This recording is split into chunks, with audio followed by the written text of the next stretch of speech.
తెలుగు తమిళ్లో వరుసగా చిత్రాలను అయితే విడుదల చేశారు లారెన్స్. కానీ పెద్దగా సినిమాలు అయితే ఆడడం లేదు. కాంచనా 4 చిత్రం కోసమే అభిమానులు 1000 కళ్ళతో ఎదురు చూస్తున్నారు. వివరాలకు పోతే గత ఏడాది రుద్రుడు, చంద్రముఖి 2 చిత్రం, జిగర్దన డబ్లెక్ చిత్రాలను కూడా విడుదల చేశారు. ఇన్ని చిత్రాలు ఒకే ఏడాదిలో వచ్చినా సరే పెద్దగా ఆడలేదు. తెలుగులో అయితే అస్సలు ఆడలేదని చెప్పాలి. లారెన్స్ అంటే అర్రర్ చిత్రాలు రావాలని అభిమానులు అయితే ఎంతగానో కోరుకుంటున్నారు. అదే జరుగుతుంది ఇప్పుడు. ఫ్యాన్స్ కోరిక మేరకు రాఘవ లారెన్స్ నుండి కొత్త చిత్రం అప్డేట్ అయితే విడుదల కాబోతుంది. ఏప్రిల్లోనే ఈ అప్డేట్ అయితే ఉంటుందని సమాచారం. ఎట్టకేలకు కాంచనా 4 చిత్రం అయితే పట్టాలెక్కబోతుంది.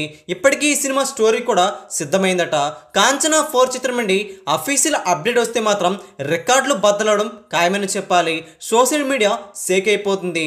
అంతేకాకుండా కాంచనా 3 వరకు కూడా బాక్సాఫీస్లో దండయాత్ర చేశారు రాఘవ లారెన్స్.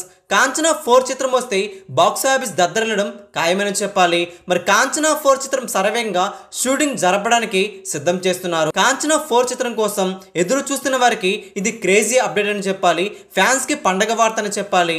కాంచనా 4 చిత్రం కోసం ఎంతమంది ఎదురు చూస్తున్నారో కింద కామెంట్ చేయండి. ఈ వీడియో అందరికీ తెలిసేలా లైక్ చేయండి, షేర్ చేయండి. లేటెస్ట్ బాక్సాఫీస్ ఫిల్మీ న్యూస్ కోసం తెలుగు సినీ స్టార్ ఛానల్ని వెంటనే సబ్స్క్రైబ్ చేసుకోండి.